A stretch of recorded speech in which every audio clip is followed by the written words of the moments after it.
दद्दू यानी कि रविंद्र जैन जैसे संगीतकार गीतकार को कौन नहीं जानता। अब उन्हीं की लेगेसी को आगे लेकर चल रहे हैं उनके बेटे, वो भी रविंद्र जैन ग्रुप के जरिए।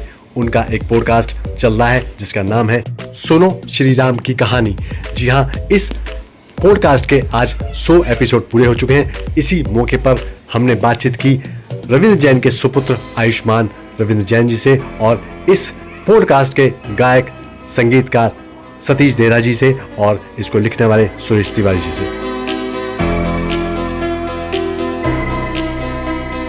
आयुष्मान रविंद्र जैन जी, आज आपने सुनो श्री राम कथा के 100 एपिसोड पूरे कर लिए हैं, तो कैसा लग रहा है, क्या कहना चाहेंगे?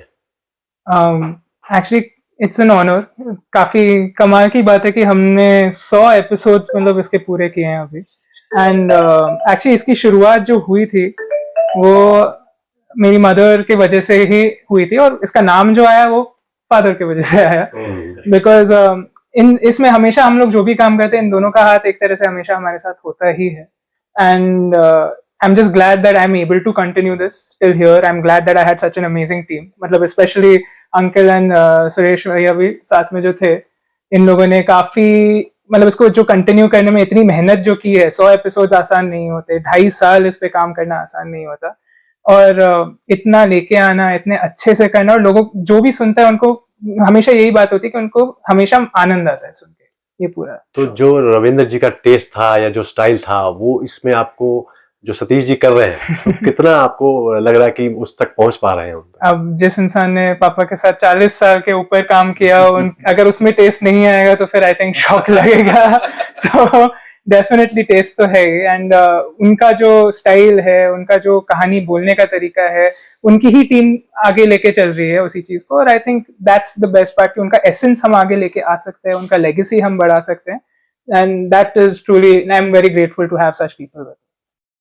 तो जो लिखने का काम कर रहे हैं सर, उनका मतलब कितने एपिसोड तक इसको ले जाने का सफर अभी फिक्स किया आपने कुछ? अभी तो पहले जब शुरुआत हुई थी हमारी बात थी कि कुछ 100, 150, 120 एपिसोड्स कुछ करेंगे आई थिंक। एंड देन करते करते 150 पे आए। अब बात हो रही है कि 200 एपिसोड्स होंगे। तो आई थिंक जैसे जैसे आगे बढ़ते हैं उतना ही लगता है कि एपिसोड्स भी आगे बढ़ते जाते हैं।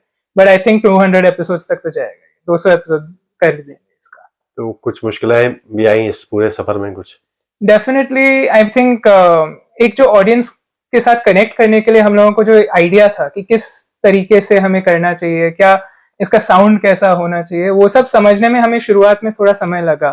And other than that also अभी भी जैसे after last year, because mummy भी नहीं लास्ट ईयर ही वो गुजर गई, एंड उसके बाद भी हम लोग को मतलब सारी टीम को एक साथ जुड़ के करना, कंटिन्यू करना, वो एक टास्क डेफिनेटली डिफिकल्ट था। बट वही है कि उनकी जो मैं जो बोलता हूँ लेगेसी जो आगे लेके जानी है, वही हमें सबसे ज्यादा स्ट्रेंथ देता है। And I think those difficulties को ओवरकम करना इजी हो गया उस वजह से। तो सतीश जी क्या कहना चाहेंगे आप एक रविंद्र जैन जैसी लेजेंड हस्ती की जो विधा थी उसको आप आगे लेके जा रहे हैं, उनकी जो सोच थी उनको आगे लेके जा रहे हैं, तो कैसा लग रहा है? और इस तरह का जो आपने एपिसोडिक चालू किया हुआ है, वो कैसा, क्या कहना चाहेंगे? जय श्री राम। सबसे पहले तो हमारे दादू श्री रविंद्र जैन साहब को नमन, भाभी जी को नमन। और इसका इतना ही कह सकता हूँ कि हमारे श्रोताओं के लिए ये कॉन्सेप्ट एक्चुअली हमारे दिव्या भाभी जी ने सोचा था। हमने एक नॉर्मली भजन बनाया, तो उनके दिमाग में, उनके जहन में एक बात आई कि इसमें कुछ थोड़ा प्रोजेक्ट पोर्शन भी रखा जाए, डायलॉग फॉर्मेट टाइप का, जैसे कथा अनुवाद होता है, कथा का एक रूपांतर होता है। तो हमने जब गाना रिकॉर्ड किया, तो गाना शूट किया, तो गाने तक तो लिपसिंग हमारा होता चला गया, और जब डायलॉग फॉर्मेट में जब आए, तो जो कथा का रूप, जब ये बोलने का जब आया, तो वो मैच नहीं करे तो बड़ा मुश्किल हो गया। तो फिर आयुष और भाभी जी बोले कि इसको एक पूरा एक कॉन्सेप्ट नया बना के, आजकल पॉडकास्ट का बहुत एक चलन है, हमने पॉडकास्ट का एक उसको रूप दे करके हमने ऐसे सोचा था भी 10, 11, 12, 15 व्याख्यान जितना भी एपिसोड होगा उतना चलते हैं, लेट्स सी क्या होता है। तो ये करते करते फिर हमारे आयुष्मान भी बहुत आजकल के यंग लड़कों में बड़ा दिमाग तेज होता है, इन्होंने जैसे तैसे करके इसको थोड़ा स्पीड दी, इसको हवा दी और इसको पंख दिए, और इसको आज आसमान मिल गया है। तो आप बिलीव करिए कि 101 एपिसोड हो गए हमारे इसके, और हमारे आयुष जैन का इसमें बहुत बड़ा योगदान कह सकता हूँ, और बहुत मेहनत कर रहे हैं। दादू श्री का, रविंद्र जैन साहब का मुझ पर पूरा आशीर्वाद रहा है। जब से मैं मुंबई आया, मेरा पहला घर और पहले मेरे गॉडफादर रविंद्र जैन साहब रहे हैं। उनके लिए मैंने बहुत गाया, रामायण से लेके और जितने भी सीरियल थे उन्होंने किए। इवन राज कपूर साहब की फिल्म आई थी हिना, उसमें भी मुझे लता मंगेशकर जी के साथ में महबूब स्टूडियो में खड़ा किया गाने के लिए। एक बहुत बड़ी अपॉर्चुनिटी थी मेरे लिए, और उनका एहसान, उनका जो आशीर्वाद है, उसकी वजह से जो कुछ काम करता हूँ, मैं ये कोशिश करता हूँ, मुझे करने की जरूरत नहीं, स्वतः ही वो फ्लेवर आ जाता है। तो लोग ये कहते हैं कि ये तो रविंद्र जैन जी जैसा लग रहा है, तो मैंने कहा वैसा एज इट इज तो नहीं कर रहा हूँ ना मैं कुछ उनका सेम। कोई बोला नहीं उनका फ्लेवर तो आना ही चाहिए। इतने साल हमने साथ में जब काम किया तो फ्लेवर नहीं आएगा तो कहाँ जाएगा, फ्लेवर तो आना ही चाहिए। That's good. तो कहने का मतलब ये है कि इसमें भी दादू का जो भी काम करता हूँ तो उनका आशीर्वाद है, और इस घर से मेरा बहुत मतलब एक शुरुआती दौर से लेके आज तक संबंध रहा है, जीऊंगा जब तक रहेगा, ऐसी आशा करता हूँ। और हमारे आयुष जैन बहुत मेहनत कर रहे हैं इस काम को, और मल्टीप्लाई का रूप देते देते और बढ़े, ये वृक्ष में बहुत पौधे बढ़े, बहुत सारे फूल लगे, ऐसी शुभकामना करता हूँ। और इसमें जो मेन कह सकता हूँ लेखनी का योगदान है पॉडकास्ट में, हमारी इस कहानी में, इसमें सिर्फ एक ऑथर नहीं है, ये रामचरितमानस का मेन सार है। ठीक है, तुलसी बाबा का रामचरितमानस का के साथ साथ वाल्मीकि रामायण का भी सार है, प्लस रविंद्र जैन रामायण का भी सार है, क्योंकि रविंद्र जैन साहब ने भी अपनी रविंद्र जैन रामायण भी लिखी है, तो उसका संपुट भी इसमें है। प्लस जो लिख रहे हैं सुरेश तिवारी, उनका भी संपुट है। तो तीन तीन चार चीजों का समावेश होकर के एक गुलदस्ता ने इसको बनाया। तो उसकी खुशबू, उसके कलर, उसका रंग ढंग, उसकी मेहनत, और जिसमें जब ये कथा कहता हूं मैं तो बीच बीच में दोहे, छंद या सवैया या जो भी आता है उसको मैं उसके अंदर उसको शामिल करके, तो इसका और थोड़ा सा एक रोमांचित हो उठता है, तो लोगों को बड़ा अच्छा लगता है। तो ये जो कुछ भी कर रहा हूँ दादू का आशीर्वाद है, राम जी की कृपा है, और विशेष रूप से हनुमान जी हमारे हमेशा साथ में रहते हैं, वो करवा लेते हैं। मैं चाहता हूँ कि इसी तरह से 200 एपिसोड ये विराम हो जाए, उसके बाद फिर कोई ऐसा कोई सिलसिला चलता रहे जिससे हमारा क्रम चलता रहे। तो हमारे श्रोताओं को भी मैं बहुत बहुत धन्यवाद देता हूँ। हमारे मीडिया बंधु जो आज हमको शूट कर रहे हैं, दैनिक भास्कर से ये आए हैं, रोहित जी आए और देवेंद्र जी खन्ना आप आए हैं, तो हम आपको भी बहुत बहुत बधाई और शुभकामना देते हैं, और थैंक्स भी कहते हैं कि आपने समय निकाल करके आज हमारे सुनो श्री राम कहानी के लिए समय दिया, और जन जन तक पहुंचाने का आप काम करेंगे, इसके लिए बहुत बहुत आपका साधुवाद। और हमारे स्टूडियोज जो अलग अलग हैं, जैसे हमने सना स्टूडियो में बहुत किया, तो हमने उनको भी जोड़ा है। कृष्णा जी हमारे इंजीनियर हैं, उनको बुला लीजिए, कृष्णा जी को भी। और दूसरा LC स्टूडियो है, राजेश शर्मा के इंजीनियर हैं, रवि यादव, उनको भी जोड़ा है। और हमारे राकेश कुमार शर्मा हैं, उनको भी हमने इसमें जोड़ा। ये सारे हमारे टेक्नीशियंस हैं, ये लोग हमारे साथी हैं, इन्होंने हमारे साथ में दिन रात मेहनत की है। जब भी हम कहते हैं कि जैसे भी पूरे दिन से कोई कलाकार काम करता है 9 बजे से लेकर रात के 9 बजे तक, हमने कह दिया यार 9 बजे बाद अब इसको थोड़ा और टाइम करना है, तो उसके लिए भी तत्पर होते हैं। ये भी भाव होते हैं और रिलेशन बेस होता है। तो हमारे दादू से हमने ये सीखा है कि एक बार जिससे मिल जाए उससे फिर वो 21 का 51 होता है, वो फिर 11 नहीं होता है। तो जो हमसे जुड़ गया या हम जिससे जुड़ गए वो मल्टीप्लाई होता रहता है, और यही प्यार, यही प्रभु की कृपा हमेशा बनी रहे। मैं ईश्वर का बहुत बहुत धन्यवाद करता हूँ, और सुनो श्री राम के आने के लिए शत नमन करते हैं हमारे रामचरितमानस को भी, और हमारे श्रोताओं का बहुत बहुत धन्यवाद। आयुष का भी बहुत बहुत धन्यवाद, ये हमको मोटिवेट करते रहते हैं। और तो आप लोगों का साथ है तो हम लोग करते रहते हैं। सो फर्स्ट ऑफ ऑल मैं भी सबको थैंक यू बोलना चाहता हूँ for being a part of this journey. आप लोग जो देखते आए हैं, आई एम वेरी ग्रेटफुल। एंड अगर आपको नहीं पता है कि सुनो श्री राम कहानी एक शो है जो हम अपने चैनल पे करते हैं, तो आप रविंद्र जैन मेरे डैड के नाम से ये चैनल को ढूंढ सकते हैं यूट्यूब पे जाके, एंड उधर आप सुनो श्री राम कहानी सुन सकते हैं।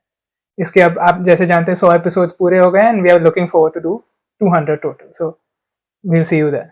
तिवारी जी, आपने आज जो चल रहा है कार्यक्रम, आपने 100 एपिसोड कर दिए हैं जी। सुनो श्री राम कहानी, तो कैसे आप इसको लिख रहे हैं और कैसे आइडिया और कैसे आपने लिखा?